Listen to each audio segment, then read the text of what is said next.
أشهد أن لا إله إلا الله وحده لا شريك له وأشهد أن محمدا عبده ورسوله أما بعد فأعوذ بالله من الشيطان الرجيم بسم الله الرحمن الرحيم الحمد لله رب العالمين الرحمن الرحيم مالك يوم الدين إياك نعبد وإياك نستعين اهدنا الصراط المستقيم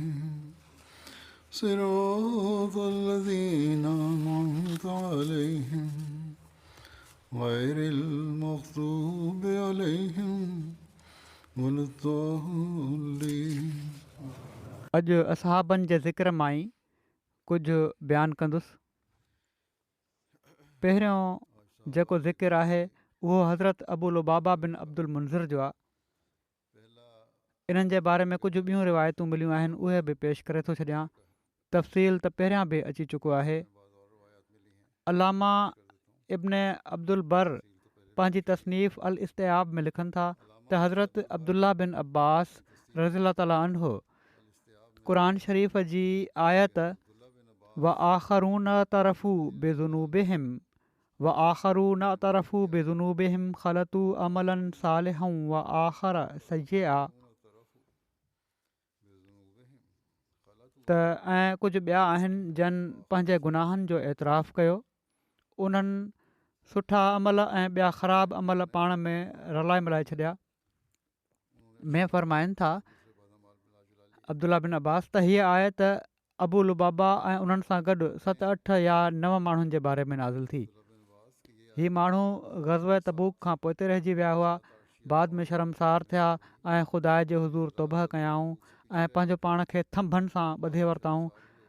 उन्हनि जो सुठो अमल तौबह ऐं उन्हनि जो ख़राबु अमल जहाद खां पोइते रहणु हो. मुजम्मे बिन जारिया खां रिवायत आहे त हज़रत खनसा बिनते ख़िदाम हज़रत उनैस बिन क़तादा जी ज़ौजियत में हुयूं जॾहिं पाण ग़ज़वे उहद जे ॾींहुं शहीद थिया. वरी हज़रत खनसा बिनते ख़िदाम जे वालिद हिननि जी शादी मुज़ैना क़बीले जे हिकिड़े माण्हूअ सां कई जंहिंखे पाण नापसंदि कनि पियूं. हज़रत खनसा रसूलुल्लाह सल्लल्लाहु अलैहि वसल्लम जी ख़िदमत में हाज़िर थियूं त पाण सॻोरनि सल्लल्लाहु अलैहि वसल्लम हिननि जो निकाह फ़सख़ करे छॾियो त हज़रत खनसा सां हज़रत लुबाबा शादी कई, जंहिं मां हज़रत साहिब बिन अबू लुबाबा पैदा थिया. अब्दुल जब्बार बिन वर्द खां रिवायत आहे त मां इब्न अबी मुलैका खां ॿुधो, हू फ़रमाईंदा हुआ त अब्दुल्ला बिन अबी यज़ीद जो चवणु आहे त हज़रत अबू लुबाबा असां वटां लंघिया, असां उन्हनि सां गॾु हुआसीं एसि ताईं जो हू पंहिंजे घर विया. उन्हनि सां गॾु असां बि घर में दाख़िल थियासीं. असां ॾिठोसीं त हिकिड़ो शख़्स फाटल पुराणनि कपिड़नि में वेठो आहे.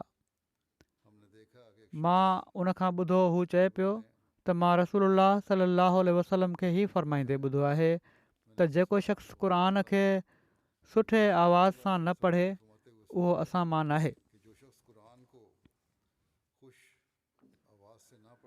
वरी ज़िक्र आहे हज़रत अबू ज़ियाह बिन साबित बिन नौमान जो. हिकिड़ी रिवायत में आहे त हज़रत अबू ज़ियाह पाण सॻोरनि सल्लल्लाहु अलैहि वसल्लम सां गॾु ग़ज़वे बदर जे लाइ निकिता हुआ, पर पिनी में पथर जी चुंभ लॻण जे करे ज़ख़्म थी पियुनि, जंहिंजे करे हू वापसि मोटी विया ऐं रसूलुल्लाह सल्लल्लाहु अलैहि वसल्लम उन्हनि जो हिसो रखियो बदर में. वरी हज़रत अंसा मौला रसूलुल्लाह सल्लल्लाहु अलैहि वसल्लम जो ज़िक्र आहे. हज़रत अंसा जी कुनियत अबू मसरूह ऐं किन जे वेझो अबू मिस्र बयानु थी आहे. हज़रत अंसा सराह में पैदा थिया हुआ.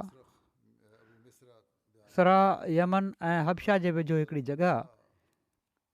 हिननि जी हिजरत जे बारे में बयानु थियो आहे त जॾहिं पाण मदीने ॾांहुं हिजरत कयाऊं त पाण हज़रत कलसूम बिन अल हिदम वटि तरसिया।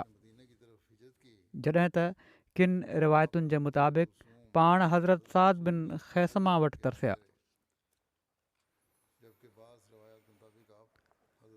इमाम ज़ुहरी बयानु कनि था त रसूलुल्लाह सल्लल्लाहु अलैहि वसल्लम वापारी खां पोइ मुलाक़ात करण वारनि खे मिलण जी इजाज़त ॾींदा हुआ ऐं पाण सॻोरनि सल्लल्लाहु अलैहि वसल्लम खां उन्हनि माण्हुनि जे लाइ हज़रत अंसा इजाज़त वठंदा हुआ। अंदरि घर इतलाह ॾियणु मुलाक़ात करण वारनि जो संदन कमु हो। वरी ज़िक्र आहे हज़रत मरसद बिन अबी मरसद जो।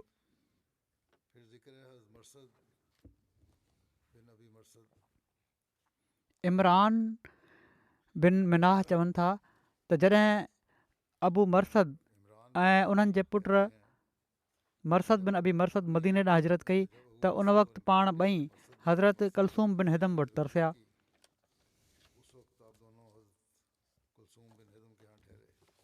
मोहम्मद बिन उमर चवनि था त पाण ग़ज़वा उहद में बि शरीक थिया ऐं सरीअ रजी वारे ॾींहुं संदन शहादत थी।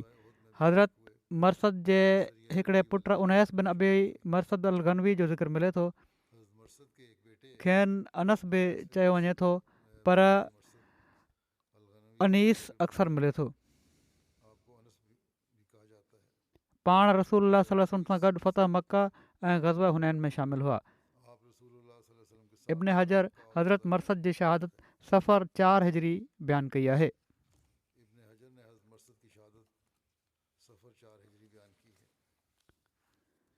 वरी ज़िक्र आहे हज़रत अबू मरसद किनाज़ बिन अल हुसैन अल गनवी जो। हिननि जो नालो किनाज़ हुयो। वल्दियत हुसैन बिन यरमू।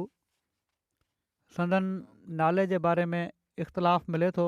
किन जे वेझो संदन नालो किनाज़ बिन हुसैन जॾहिं त किन जे वेझो हुसैन बिन किनाज़ हुयो ऐं हीअ बि चयो वञे थो त हिननि जो नालो ऐमन हुयो पर वधीक मशहूरु किनाज़ बिन हुसैन ई हुआ।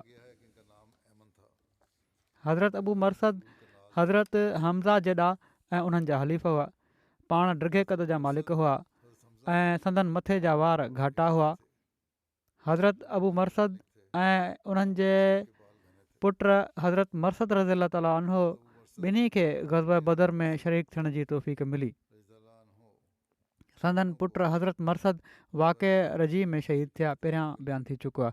हज़रत अबू मरसद जा हिकिड़ा पोटा हज़रत उनैस बिन मरसद बि पाण सॻोरनि सल्लल्लाहु अलैहि वसल्लम जा सहाबी हुआ। हू फ़तह मक्का ऐं ग़ज़वा हुनैन में पाण सॻोरनि सल्लल्लाहु अलैहि वसल्लम सां गॾु हुआ।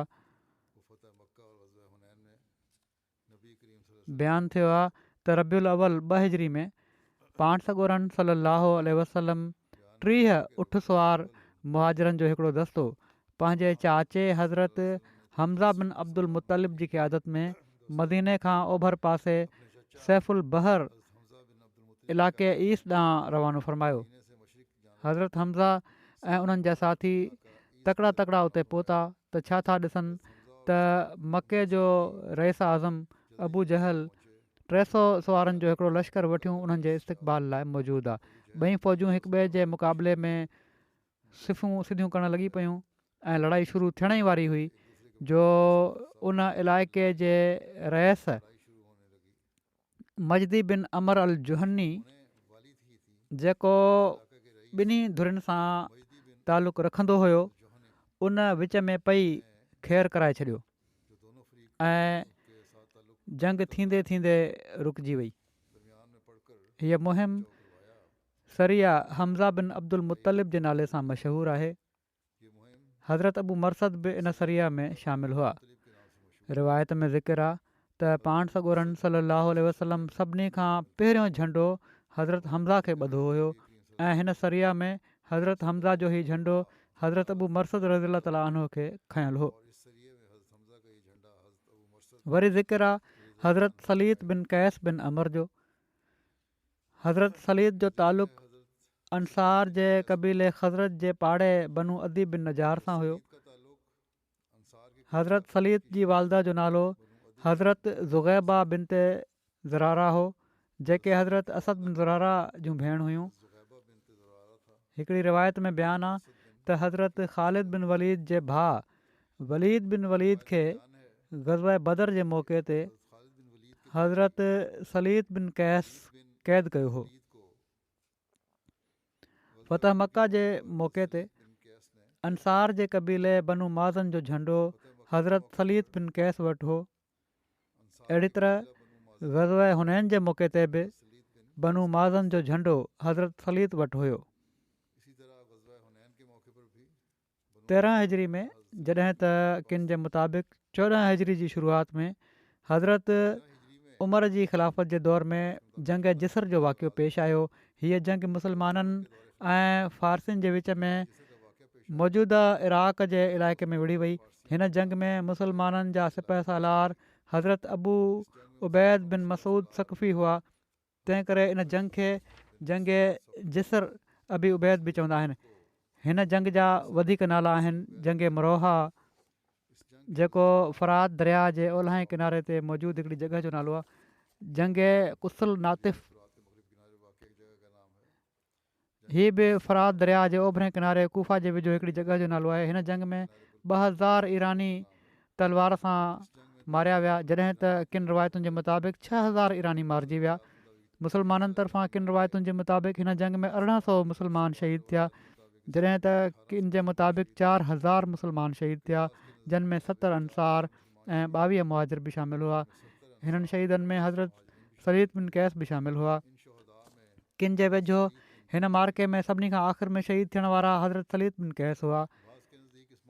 किन मौरखनि जे मुताबिक़ हिननि जो नसुलु अॻिते न हलियो, जॾहिं त किन जे मुताबिक़ संदन पुट जो नालो अब्दुल्ला बिन सलीद हो, जंहिं हिननि खां हिकिड़ी रिवायत बयानु कई आहे।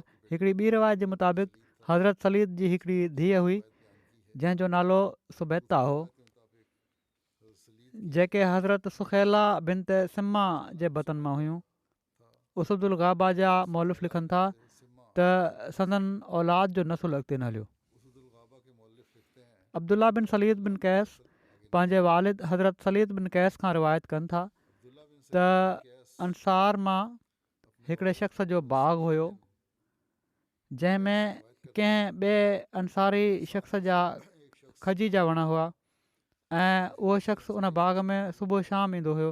रसूलुल्लाह सल्लल्लाहु अलैहि वसल्लम उनखे हुकुम ॾिनो त इन जे वणनि मां जेके बाग़ जी भित सां गॾु लॻल आहिनि उन्हनि जूं खजूरूं हिन अंसारी खे ॾींदा कनि जंहिंजो बाग़ हो।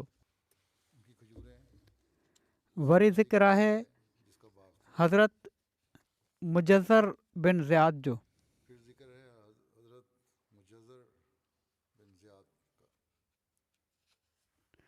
मूसा बिन उक़बा बयानु कयो त माण्हुनि जो ख़्यालु आहे त अबू यसर अबू बख़्तरी खे क़तलु कयो ऐं केतिरनि माण्हुनि चयो त मुजज़र उनखे क़तलु कयो हो। हज़रत मुजज़र जाहिलियत में सुवैद बिन सामित खे क़तलु करे छॾियो हुयो ऐं इन क़तल जंग बुआस खे भड़कायो हो।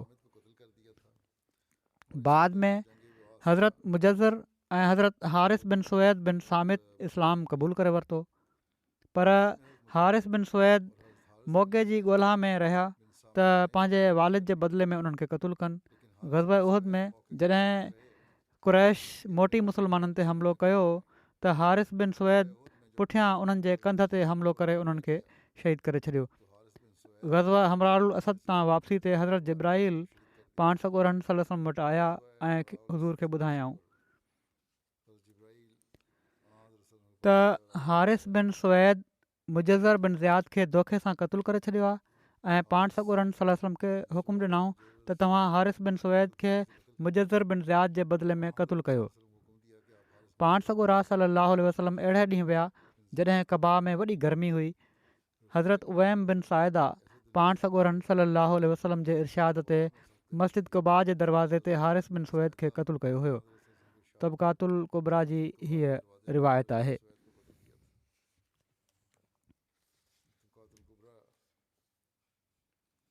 वरी हज़रत रिफ़ा बिन राफ़े बिन मालिक बिन उजलान जो ज़िक्र आहे। लिखियलु आहे त हज़रत रिफ़ा बिन राफ़े जे इस्लाम क़बूल करण जो वाक़ियो हीअं बयानु थियो आहे त मुआज़ बिन रिफ़ा पंहिंजे वालिद खां रिवायत कनि था त हू हज़रत रिफ़ा बिन राफ़े ऐं उन्हनि जे मासात हज़रत मुआज़ बिन अफ़रा निकिता ऐं मके शरीफ़ पहुता। जॾहिं उहे ॿई सनिया जबल तां हेठि लथा त उन्हनि हिकिड़े शख़्स खे वण जे हेठां वेठे ॾिठो। रावी जे मुताबिक़ हीउ वाक़ियो 6 अंसारियुनि जे निकिरण खां पहिरियां जो आहे, माना त बैत उक़बा उला खां पहिरियां जो वाक़ियो आहे। चवनि था जॾहिं असां ॾिठोसीं उन शख़्स खे त उहे पाण सॻोरा सलम हुआ। असां चयोसीं त हिन शख़्स वटि हलूं था ऐं पंहिंजो सामान हिन वटि रखाए था छॾियूं एसि ताईं जो बैतुल्ला जो तवाफ़ करे अचूं। असां चवनि था त असां पाण सॻोरनि सलाहु वसलम खे जाहिलियत जे रवाज जे मुताबिक़ सलाम कयोसीं, पर पाण इस्लामी तरीक़े जे मुताबिक़ सलाम जो जवाबु वरायूं। ऐं असां चवनि था त असां नबी जे बारे में ॿुधी त चुका हुआसीं त मके में कंहिं दावा कई आहे, पर असां हुज़ूर खे न सुञातोसीं। असां पाण सॻोरनि सलाहु वसलम खां पुछा कईसीं त तव्हां केरु आहियो? पाण चयाऊं त हेठि लही अचो। सो असां हेठि लही आयासीं ऐं उन्हनि खां पुछा कईसीं त उहो शख़्स किथे आहे जेको नबूअ जो दावेदार आहे। ऐं उहो चए थो त जेको बि हू चए थो, माना जेका बि हुनजी दावा आहे पंहिंजी दावा जे बारे में चए थो। पाण सॻोरनि सलम फरमायो उहो मां ई आहियां। वरी चवनि था मूं चयो त मूंखे इस्लाम जे बारे में ॿुधायो, त पाण सॻोरनि सलाहु वसलम असांखे इस्लाम जे बारे में ॿुधायो ऐं पुछा कयाऊं त आसमाननि ऐं ज़मीन ऐं जबलनि खे कंहिं पैदा कयो आहे? असां चयोसीं उन्हनि खे अलाह ताला पैदा कयो आहे। पाण सॻोरनि वसलम पुछा कई तव्हांखे कंहिं पैदा कयो आहे? असां चयोसीं अलाह ताला। पाण सॻोरनि सलाहु वसलम पुछा कई हीअ बुत कंहिं पैदा कया आहिनि जंहिंजी तव्हां इबादत कयो था? असां चयोसीं हीअ असां पाण ठाहिया आहिनि। पाण सॻोरनि वसलम पुछा कई पोइ पैदा करण वारो इबादत जो घणो हक़दारु आहे या उहे जिन खे पैदा कयो वियो आहे? पोइ त तव्हां वधीक हक़दारु आहियो त तव्हांजी इबादत कई वञे, छो त तव्हां बुतनि खे पैदा करण वारा आहियो।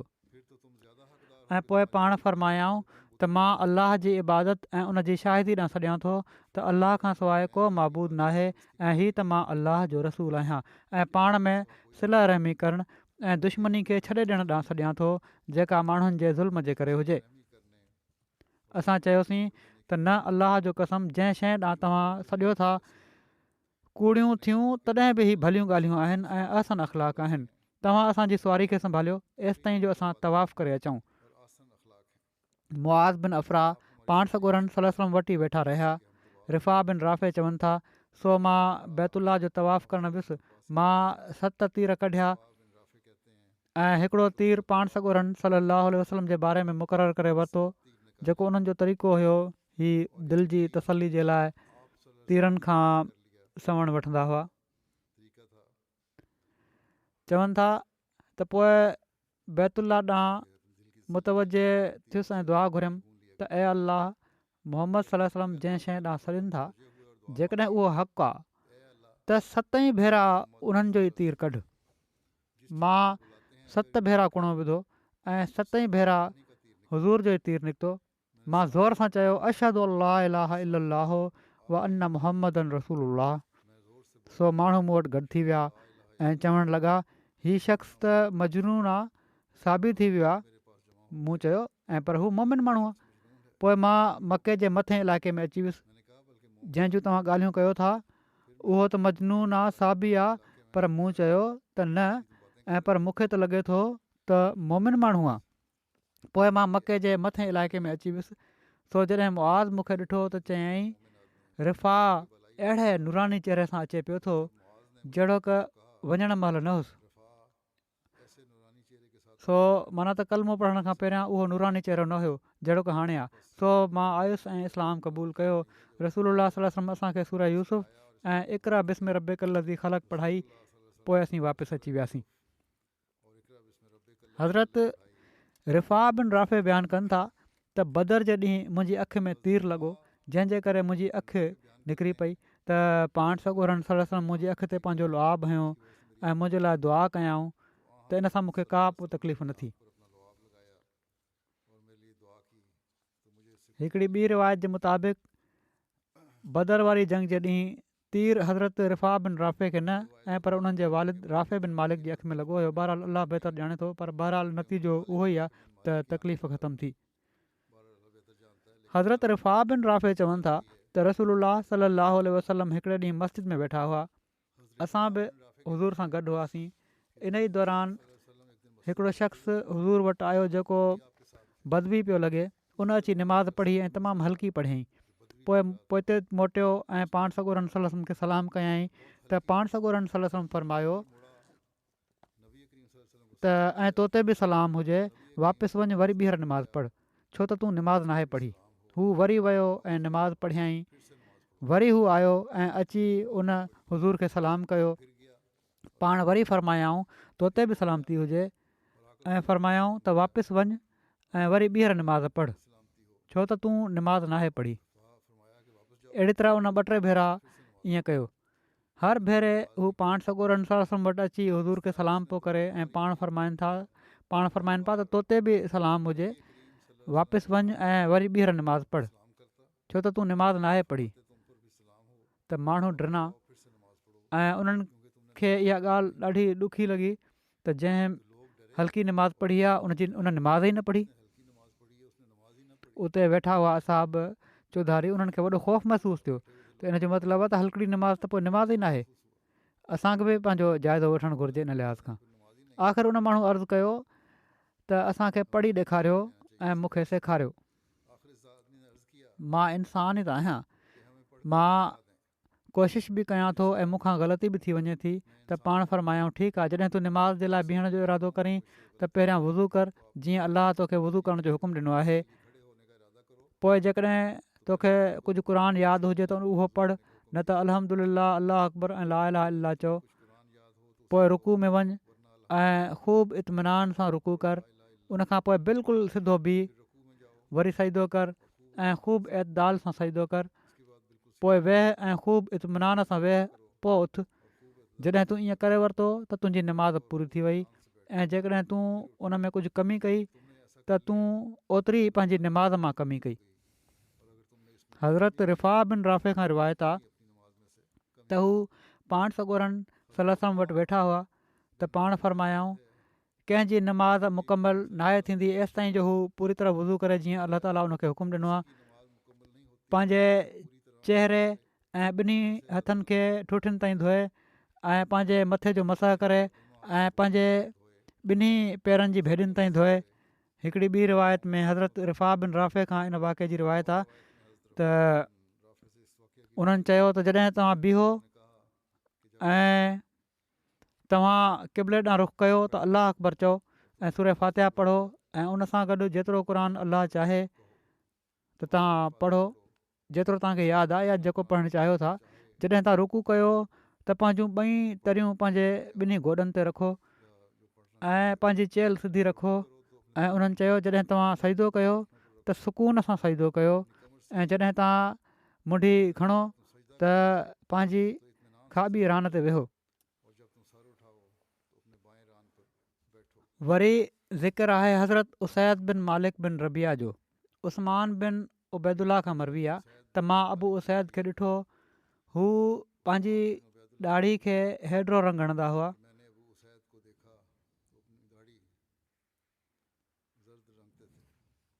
इब्न इसहाक़ चवनि था त अबू उसैद बिन मालिक बिन रबिया ग़ज़वे बदर में शरीक हुआ।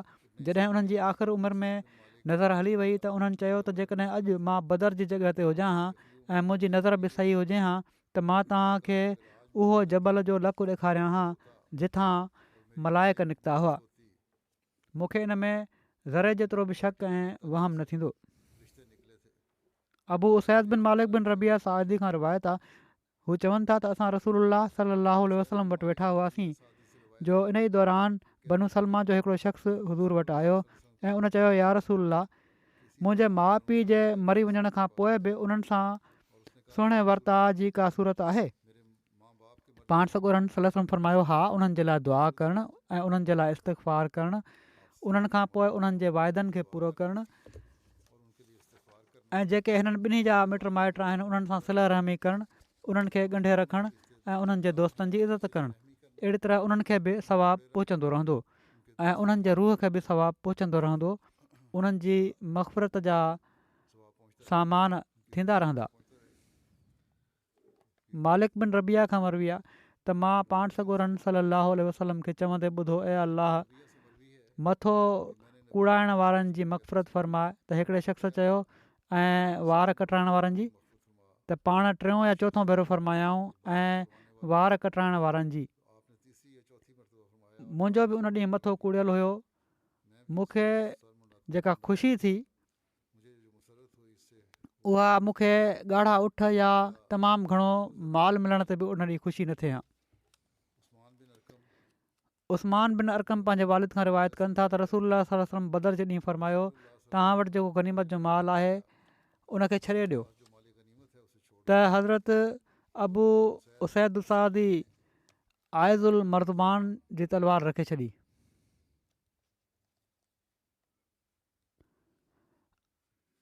आइज़ुल मुर्ज़बान जी तलवार रखे छॾियाऊं त हज़रत अरकम उहा खणी वरिती। आइज़ुल मर्ज़बान जी तलवार रखे छॾियाऊं त हज़रत अरकम उहा खणी वरिती ऐं चयाऊं, या रसूलल्लाह हीअ मूंखे ॾेई छॾियो। पाण सॻोरनि सल्लल्लाहु अलैहि वसल्लम उहा तलवार उन्हनि खे अता करे छॾी।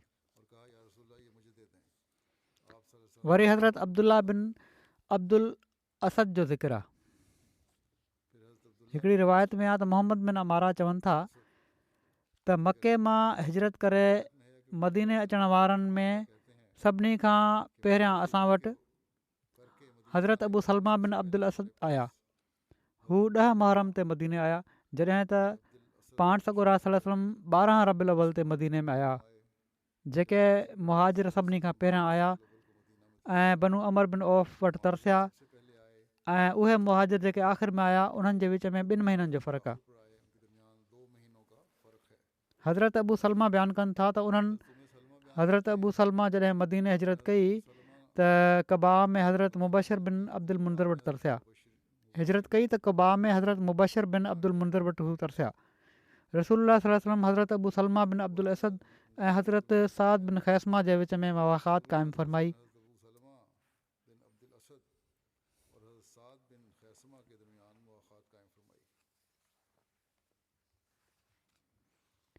जॾहिं पाण सॻोरनि सलाहु वसलम खे कबीले बनु तय जे हिकिड़े शख़्स जो जेको पंहिंजी भाइटी सां मिलण जे लाइ मदीने आयो हुयो हीअ ख़बर ॾिनी त ख़ुवैलिद जा पुट तुलैहा ऐं सलमा पंहिंजी क़ौम ऐं पंहिंजे हलीफ़नि में घुमनि पिया था ऐं पंहिंजी क़ौम ऐं उन्हनि माण्हुनि खे रसूलुल्लाह सल्लल्लाहु अलैहि वसल्लम जे ख़िलाफ़ु भड़काए जंग ते तयारु कनि पिया था, त पाण सॻोरनि सल्लल्लाहु अलैहि वसल्लम अबू सलमा माना त अब्दुल्ला बिन अब्दुल असद खे सॾु करे बनु असद खे सेखत ॾियण जे लाइ 150 मुहाजिरनि ऐं अंसार जी अॻुवाणी में मोकिलियो ऐं उन्हनि खे हिकिड़ो झंडो तयारु करे ॾिनऊं।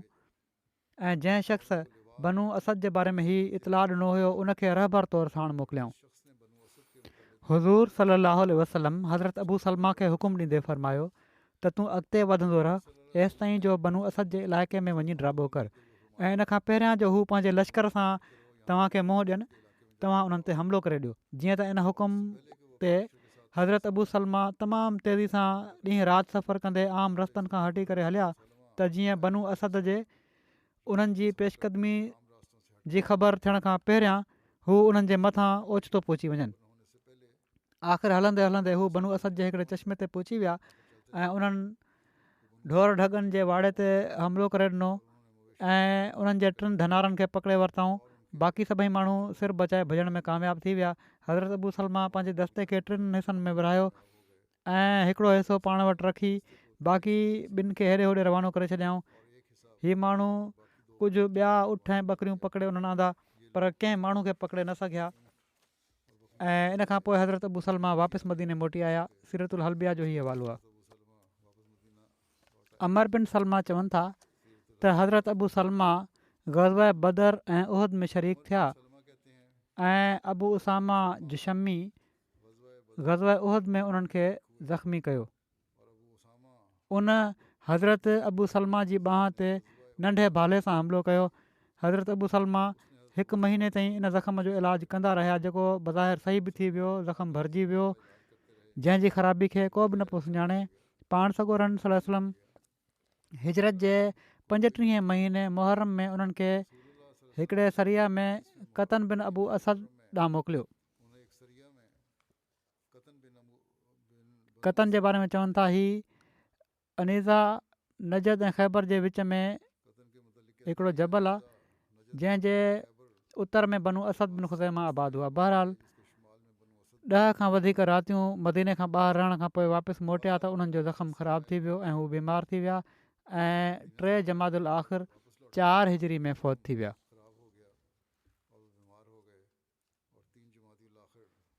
अबू किलाबा खां मरवी आहे त पाण सॻोरा सल्लल्लाहु अलैहि वसल्लम हज़रत अबू सलमा बिन अब्दुल असद वटि इयादत जे लाइ आया। पाण सॻोरनि सलम जे अचण साण ई हिननि जो रूह परवास करे वियो। रावी चवनि था इन ते उते औरतुनि कुझु चयो त पाण सॻोरनि सलम फरमायो बीहो, पंहिंजनि जाननि जे लाइ ख़ैर खां सवाइ ॿी का दुआ न घुरंदियूं कयो, छो त फ़रिश्ता मैत वटि हाज़िर थींदा आहिनि या फरमायाऊं मैत जे घर वारनि वटि, हू उन्हनि जी दुआ ते आमीन चवंदा आहिनि। तंहिं करे पंहिंजे लाइ सवाइ ख़ैर जे ॿी का दुआ न कयो। हीअ रोअण पिटणु जेको आहे जंहिंखे असां वटि पार कढणु चवंदा आहिनि उहो न हुअणु घुरिजे। वरी फरमायाऊं ऐं अलाह हिननि जे लाइ हिननि जी क़बर खे कुशादो करे छॾ ऐं उन्हनि जे लाइ इन में रोशनी करे छॾ, उन्हनि जे नूर खे वधाए छॾ ऐं हिननि जे गुनाह खे माफ़ु करे छॾ। ऐं अलाह हिननि जो दर्जो हिदायत याफ़्ता माण्हुनि में बुलंद कर, हिननि जे पोइते रहिजी वियल घर भातियुनि में तूं हिननि जो क़ाइमु मक़ाम थी वञ, असांखे ऐं हिननि खे बख़्शे छॾ ऐं रब्बुल आलमीन। पोइ फरमायाऊं जॾहिं रूह निकिरंदो आहे त इन जे पुठियां हूंदी आहे, त नज़र उन जे पुठियां हूंदी आहे, छा तव्हां उन जूं अखियूं खुलियल नथा ॾिसो। वरी ज़िक्र आहे हज़रत ख़ल्लाद बिन राफ़े ज़ुरक़ी जो अंसारी हुआ ही। हज़रत ख़ल्लाद बिन राफ़े जो तालुक़ु अंसार जे क़बीले बनू ख़ज़रत जे पाड़े अजलान सां हो। हिननि जी वालदा जो नालो उम्मे मालिक बिन ते उबई बिन मालिक हो। हज़रत ख़ल्लाद जे पुट जो नालो याहया हुयो, जेके उम्मे राफ़े बिन ते उस्मान बिन ख़ल्दा जे बतन मां हुआ। सभई ॿार हिननि जा फ़ौत थी विया हुआ। इहो ई लिखियलु आहे शुरू में ई। जहिड़ो क निमाज़ पढ़ण जे बारे में हिकिड़ी रिवायत बयानु थी चुकी आहे त ॿीहर पढ़ो। पाण सॻोरनि सलम फरमायो 2-3 भेरा हिकिड़े शख़्स खे त ॿीहर पढ़। सही बुखारी में रिवायत आहे त हज़रत अबू हुरैरा खां हीअ रिवायत आहे त रसूलुल्लाह सल्लल्लाहु अलैहि वसल्लम मस्जिद में आया, एतिरे में हिकिड़ो शख़्स आयो ऐं उन निमाज़ पढ़ी।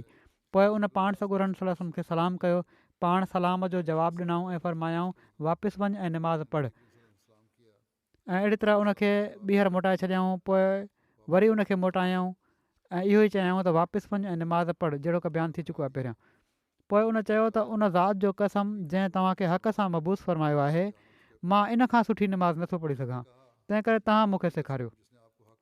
पाण सॻोरनि सलम फरमायो जॾहिं निमाज़ जे लाइ बीह त अलाह अकबर चओ, पोइ क़ुर मां जेको मुयसरु हुजे पढ़, पोइ रुकू कर, माना त सूरह फातिहा खां पोइ जेको मुयसरु आहे, एसि ताईं जो रुकू में तोखे इत्मिनान थी वञे, वरी मथो खण एसि ताईं जो इत्मिनान सां बीह रहीं, वरी सजदो कर एसि ताईं जो तोखे सजदे में इत्मिनान थी वञे, वरी मथो खण एसि ताईं जो सुकून सां वेही रहीं। मक़सदु पंहिंजी सॼी निमाज़ में ईअं कर। अल्लामा इब्न हजर अस्कलानी चवनि था त उहो शख़्स जंहिंसां हीउ वाक़ियो पेश आयो हू हज़रत ख़ल्लाद बिन राफ़े हुआ। वरी हज़रत अबाद बिन बिशर जो ज़िक्र आहे। ग़ज़वा खंदक जे मौक़े ते बि हज़रत अबाद बिन बिशर खे भरपूर ख़िदमत जी तौफ़ीक़ मिली, जीअं त हज़रत उम्मे सलमा रज़ियल्लाहु ताला अन्हा बयानु कनि थियूं त मां खंदक में रसूलुल्लाह सल्लल्लाहु अलैहि वसल्लम सां गॾु हुअसि, कंहिं हंधि बि हुज़ूर खां अलॻि न थियसि। पाण ख़ुदि बि खंदक जी निगरानी फ़रमाईंदा हुआ। असां वॾे सीअ में हुआसीं, मां हुज़ूर खे ॾिसी रही हुअसि त पाण उथिया ऐं जेतिरे क़दुरु अलाह चाहियो पाण पंहिंजे खेमे में निमाज़ पढ़ियाऊं। पोइ पाण ॿाहिरि निकिता ऐं ॾिठूं कुझु देरि जे लाइ नज़र दौड़ायूं।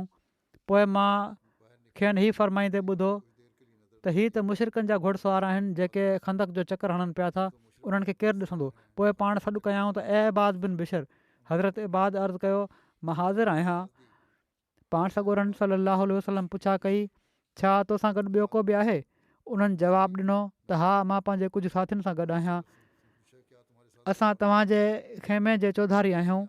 पाण फरमायाऊं पंहिंजे साथियुनि सां गॾु वञ ऐं खंदक जो चकर हणी अचु। हिननि मुशरिकनि जे घुड़सवारनि मां कुझु घुड़सवार आहिनि जेके तव्हां ते चकर हणनि पिया था ऐं हू ख़्वाहिश रखनि था त तव्हांजी गफ़लत में ओचितो तव्हां ते हमिलो करे ॾियनि। पोइ पाण सॻोरनि सलम दुआ कई त ए अलाह असांखां हिननि जे शर खे परे करे छॾ ऐं उन्हनि जे ख़िलाफ़ु असांजी मदद फ़रमाए ऐं हिननि खे मग़लूब करे छॾ। तोखां सवाइ को उन्हनि खे मग़लूब नथो करे सघे। पोइ हज़रत अब्बाद बिन बिशर पंहिंजे साथियुनि सां गॾु निकिता ऐं ॾिठाऊं त अबू सुफ़ियान मुशरिकनि जे कुझु घुड़सवारनि सां गॾु हुयो ऐं हू खंदक जी सोढ़ी जॻह जो चकर हणी रहियो हुयो ऐं मुसलमान उन्हनि जे बारे में आगाह थी चुका हुआ जेके उते वेठा हुआ उन किनारे ते। उन्हनि ते पथर ऐं तीर हयां मुसलमाननि त असां बि उन्हनि सां गॾु डुकिजी वियासीं ऐं असां बि उन्हनि ते तीर अंदाज़ी कईसीं एसि ताईं जो असां हिननि मुशरिकनि खे तीर अंदाज़ी कंदे पंहिंजी जॻह तां हटण ते मजबूर करे छॾियोसीं ऐं हू पंहिंजे ठिकाणनि ॾांहुं मोटी विया। ऐं मां रसूल सलम ॾांहुं आयुसि ऐं मां हुज़ूर खे निमाज़ जी हालत में ॾिठो। पोइ मां हुज़ूर खे इन वाक़े जे बारे में आगाह कयो। हज़रत उम्मे सलमा रज़ी ताला अन्हा बयानु कनि थियूं त पोइ पाण सॻोरा सलाहु वसलम सुम्ही पिया एसि ताईं जो मां संदन साह जो आवाज़ु ॿुधो ऐं पाण उन वक़्त ताईं न उथिया एसि ताईं जो मां हज़रत बिलाल खे सुबुह जी अज़ान ॾींदे ॿुधो ऐं फजर जी अछाण नज़र अची वई। पोइ पाण सॻोरा सलाहु वसलम ॿाहिरि आया ऐं मुसलमाननि खे निमाज़ पढ़ायाऊं। हज़रत उम्मे सलमा रज़ी ताला अन्हा बयानु कंदियूं हुयूं त अलाह ताला इबाद बिन बिशर ते रहम फ़रमाए। हू पाण सॻोरनि सलाहु वसलम जे असहाबनि मां सभिनी खां वधी करे पाण सॻोरनि सलम जे ख़ेमे सां चिंबड़िया रहिया ऐं हमेशह उन जी हिफ़ाज़त कंदा रहिया।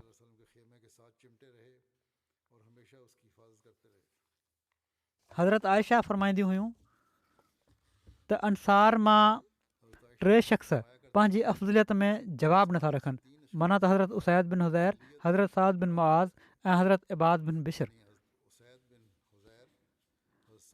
क़िबले जी तहवील जे बारे में रिवायत आहे त हज़रत इबाद बिन बिशर, रिवायत आहे इन में हज़रत इबाद बिन बिशर जो नालो बि अचे थो, जीअं त हज़रत तवीला रज़ीअल्लाह अन्हा खां रिवायत आहे त असां बनू हारसा में 2 पहरी या 3 पहरी जी निमाज़ पढ़ी रहिया हुआसीं ऐं 2 रकातूं बैतुल मक़दस ॾांहुं रुख़ करे पढ़ियूं हुआसीं जो हिकिड़ो माण्हू आयो ऐं उन अची असांखे ॿुधायो त क़िबलो मस्जिद हराम ॾांहुं फेरायो वियो आहे।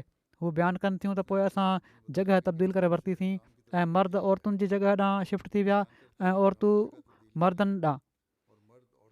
हिकिड़ी रिवायत जे मुताबिक़ इन इतलाह ॾियण वारे माण्हू जो नालो हज़रत इबाद बिन बिशर बिन कैज़ी हो, जेके जो कबीले बनू हारसा सां तालुक़ु रखंदा हुआ, जॾहिं त हिकिड़े ॿिए कॉल जे मुताबिक़ हीउ शख़्स इबाद बिन बिशर बिन वक्श हुआ जेके बनू अब्दुल अशल सां तालुक़ु रखंदा हुआ। सुलह हुदैबिया जे मौक़े ते जॾहिं मके जे कुरैश तरफ़ां सुहैल बिन अमर पाण सॻोरनि सलम सां ॻाल्हि ॿोल करण जे मक़सद सां आयो त उन वक़्तु बि हज़रत इबाद बिन बिशर पाण सॻोरनि सलाहु वसलम जे भरिसां लोहो टोप पायूं बीठा रहिया ऐं उन्हनि सां गॾु हिकिड़ा ॿिया साहबी हज़रत सलमा बिन असलम बि हुआ। ॻाल्हि ॿोल जे दौरान जॾहिं सुहैल जो आवाज़ु बुलंद थियो त हज़रत इबाद बिन बिशर उनखे चयो त रसूलुल्लाह सलाहु वसलम वटि पंहिंजो आवाज़ु झको रख। हज़रत इबाद बिन बिशर हर ग़ज़वे जे मौक़े ते पेश रहिया, जीअं त जॾहिं उयैना बिन हिसन फ़ज़ारी बनू गज़फ़ान जे कुझु सुवारनि सां गॾु गाबे ते हमलावर थियो जिथे पाण सॻोरनि सलम जूं खीर ॾींदड़ ॾाचियूं चरंदियूं हुयूं। उन्हनि ॾाचियुनि जी निगरानियुनि ते मुतैन माण्हू खे क़तलु करे छॾियो ऐं उनजी घरवारी ऐं पाण सॻोरनि सलम जी ॾाचियुनि खे साण काहे वियो। जॾहिं मदीने में ख़बर पहुती त घोड़सवार पाण सॻोरनि सलम जी ख़िदमत में हाज़िर थियणु लॻा, रिवायत में ज़िक्र आहे त अंसार मां हज़रत मिक़दाद बिन असवद रज़ी ताला अन्हु खां पोइ सभिनी खां पहिरियां हज़रत इबाद बिन बिशर रज़ी ताला अन्हु पाण सॻोरनि सलाहु वसलम वटि पहुता। हीअ मुहिम ग़ज़वा कर्द जे नाले सां मशहूरु आहे। इन जो तफ़सील सही बुख़ारी में बि आयो आहे। यज़ीद बिन अबी उबैस खां रिवायत आहे त उन्हनि चयो त मां हज़रत सलमा बिन अक़वा खां ॿुधो हू चवंदा हुआ त मां फजर जी निमाज़ जी अज़ान खां पहिरियां मदीने खां निकिरी गाबा ॾांहुं वियुसि। पाण सॻोरनि सलाहु वसलम जूं खीर ॾींदड़ ॾाचियूं ज़िकर जॻह ते चरी रहियूं हुयूं। चवनि पिया त अब्दुरहमान बिन औफ़ जो हिकिड़ो पुटु मूंखे रस्ते में रलियो, चवणु लॻो रसूल सलम जूं ॾाचियूं काहे विया आहिनि। मूं चयो केरु काहे विया आहिनि? उन चयो गतफ़ान जा माण्हू। ही चवणु लॻा त हीअ ॿुधंदे ई मां या सबा जो आवाज़ु 3 दफ़ा बुलंद कयो ऐं उन्हनि ताईं पहुचाए छॾियो जेके मदीने जे 2 पथरीलनि मैदाननि में हुआ। पोइ पंहिंजे साम्हूं तेज़ी सां डोड़ी पियुसि एसि ताईं जो उन्हनि फोरनि खे वञी झलियुमि। हू जानवरनि खे पाणी पीआरण लॻा हुआ। मां उन्हनि खे तीरनि जो निशानो बणायो ऐं मां भलो तीरंदाज़ हुउसि ऐं हीउ रिजिस चवंदो पियो वञा त मां अक़वा जो पुटु आहियां। अॼोको ॾींहुं उहो आहे जंहिंमें ख़बर पइजी वेंदी त खीरु पीआरण वारनि कंहिंखे खीरु पीआरियो आहे। ऐं मां गजगोड़ कंदे हीअ रिजिस या शेर पढ़ां पियो एसि ताईं जो उन्हनि खां सभई उहे खीरु ॾींदड़ ॾाचियूं छॾाए वरितमि ऐं इन्हनि खां 30 लोहियूं बि खसे वरितमि। चवनि पिया त मां इन ई हाल में हुउसि जो पाण सॻुरा सलाहु वसलम ॿियनि माण्हुनि समेत अची पहुता। मूं चयो नबीउल्ला मां हिननि माण्हुनि खे पाणी पीअणु कोन ॾिनो ऐं हू उञारा हुआ। तव्हां हिननि ॾांहुं हिन वक़्तु दस्तो मोकिलियो। पाण फरमायाऊं अक़वा जा पुट तूं हिननि ते कंट्रोल करे वरितो आहे तंहिं करे नरमी कर। हज़रत अक़वा चवनि पिया पोइ असां मोटी आयासीं ऐं रसूल सलम मूंखे पंहिंजे पुठियां ॾाची ते विहारे छॾियो ऐं असां इन ई हालति में मदीने में दाख़िलु थियासीं। वरी ज़िक्र आहे हज़रत हातिब बिन अबी बल्ता जो। हिननि जी वफ़ात 30 हिजरी में मदीने में थी 65 सालनि जी उमिरि में। हज़रत उस्मान हिननि जी जनाज़े जी नमाज़ पढ़ाई। हिननि जे बारे में वधीक लिखियलु आहे त हज़रत अबू बकर बि हिननि खे मकोकस वटि मिस्र मोकिलियो ऐं हिकिड़ो मुआदो तरतीब ॾिनो जेको हज़रत अमर बिन आस जे मिस्र ते हमले ताईं ॿिन्ही धुरनि में क़ाइमु रहियो। हज़रत हातिब ख़ूबसूरत जिस्म जा मालिक हुआ। नंढड़ी ॾाढी हुअनि, कंध निवड़ियल हुअनि, नंढे कद ॾांहुं माइल ऐं थुलियुनि आङुरियुनि वारा हुआ। याक़ूब बिन उत्बा खां मरवी आहे त हज़रत हातिब बिन अबी बल्ता पंहिंजी वफ़ात जे ॾींहुं 4000 दीनार ऐं दिरहम छॾिया। पाण अनाज वग़ैरह जा वापारी हुआ। पाण पंहिंजो तरको मदीने में छॾियऊं। हज़रत जाबिर खां रिवायत आहे त हिकु भेरे हातिब जो ग़ुलाम पाण सॻोरन सलाहु वसलम वटि आयो ऐं उन्हनि जी शिकायत खणी आयो। ग़ुलाम चयो ए अलाह जा रसूल वसलम हातिब ज़रूरु जहन्नुम में दाख़िलु थींदो। इन ते रसूल वसलम फरमायो तूं कूड़ ॻाल्हायो आहे, हू उन में हरगिज़ दाख़िलु न थींदो छो त हू ग़ज़वा बदर ऐं सुलह हुदैबिया में शामिलु हो। हज़रत सईद बिन मुसैब फरमाइनि था त हज़रत उमर हातिब बिन अबी बल्ता जे भरिसां लंघिया। हू बाज़ार में किशमिश विकिणी रहिया हुआ। हज़रत उमर चयो या त तूं पंहिंजी क़ीमत घणी कर या पोइ असांजे बाज़ार मां हलियो वञ।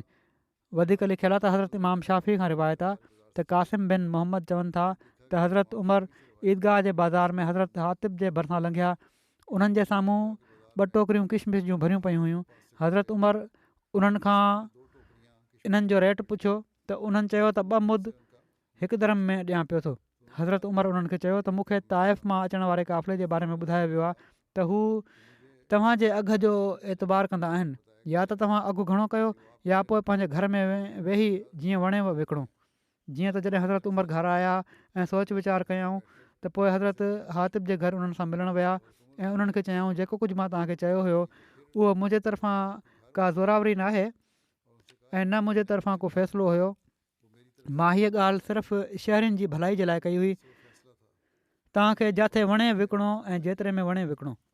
हज़रत मुस्लिम मऊद इन बारे में फरमाइनि था त रसूल करीम सल्लल्लाहु अलैहि वसल्लम जे ज़माने खां मदीना शरीफ़ में क़ीमतुनि ते इस्लामी हुकूमत तसरुफ़ रखंदी हुई।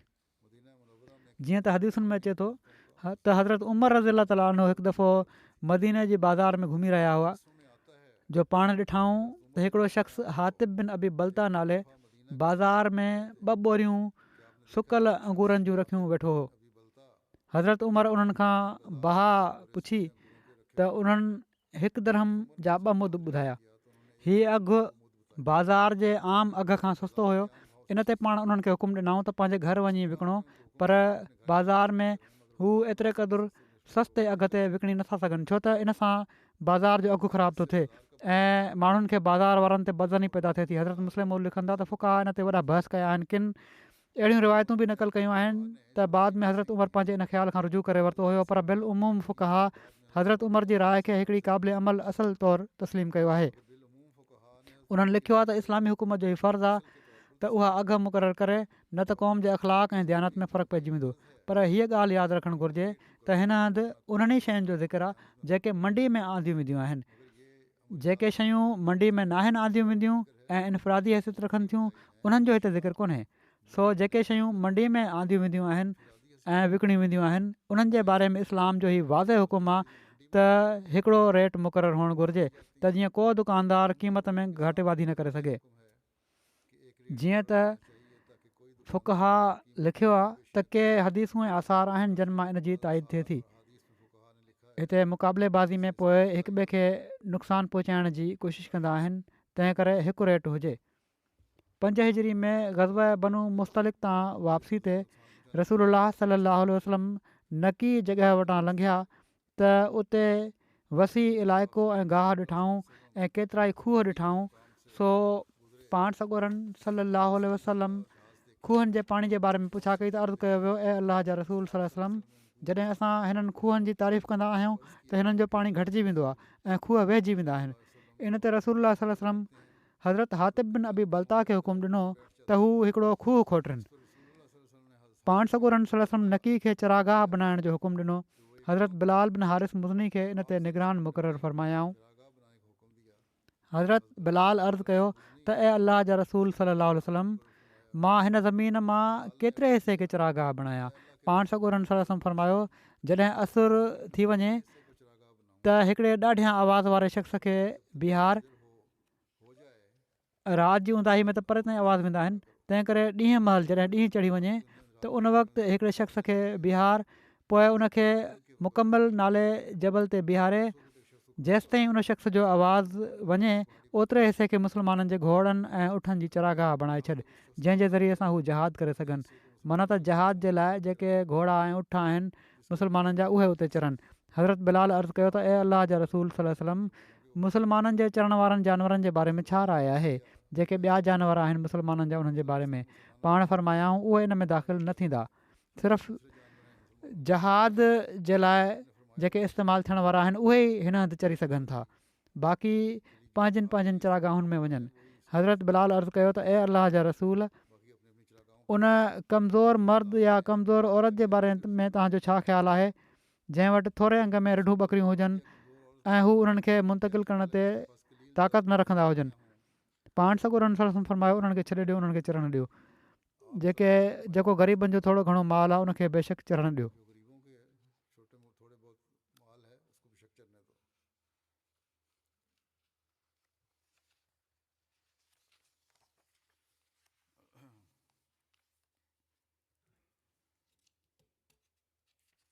हीअ जेका हिकिड़ी रिवायत आई आहे पहिरियां बि बयानु थी चुकी आहे त हिकिड़ो अंसारी हुयो जंहिं हज़रत ज़ुबैर सां हरा जी उन नदी जे बारे में झगड़ो कयो जंहिं मां माण्हुनि जी खजूरुनि खे पाणी ॾींदा हुआ। अंसारी हज़रत ज़ुबैर खे चयो त पाणी वहणु ॾे, ऐं हज़रत ज़ुबैर न मञियो त ॿिन्ही पाण सॻोरनि सल्लल्लाहु अलैहि वसल्लम वटि झगड़ो आंदो। पाण सॻोरनि सल्लल्लाहु अलैहि वसल्लम हज़रत ज़ुबैर खे फ़रमायो, ज़ुबैर तूं पंहिंजे वणनि खे सैराब करे वठि, पोइ पंहिंजे पाड़ेसरी जे लाइ पाणी छॾे ॾे। अंसारी खे कावड़ अची वई त उन चयो, तव्हां हीउ फ़ैसिलो इन लाइ कयो आहे जो हीउ तव्हांजो पुफाट आहे। इन ते रसूलुल्लाह सल्लल्लाहु अलैहि वसल्लम जो चहिरो मुतग़य्यर थी वियो ऐं पाण फ़रमायाऊं, ज़ुबैर पंहिंजे वणनि खे पाणी ॾे ऐं पोइ पाणी खे झले रख एसि ताईं जो उहो ॿननि ताईं भरिजी वञे।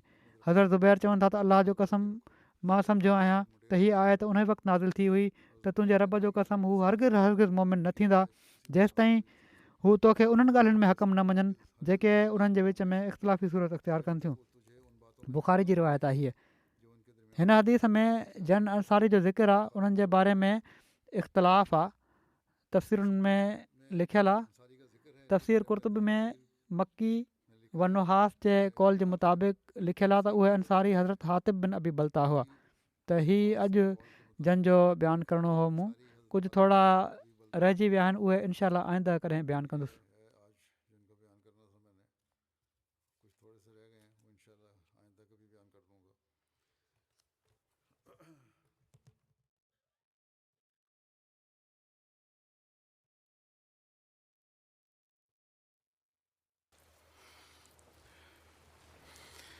الحمد لله الحمد لله نحمده ونستعينه ونستغفره ونؤمن به ونتوكل عليه ونعوذ بالله من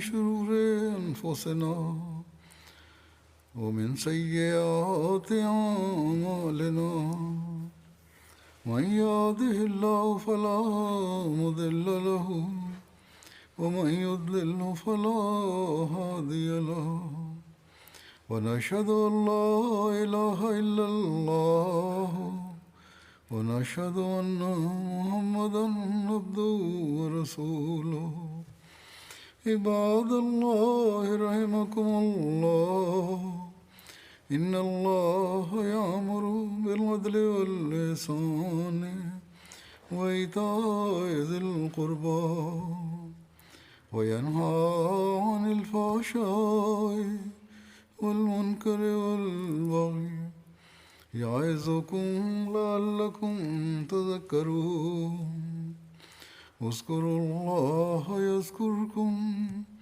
وادعوه يستجب لكم ولذكر الله أكبر.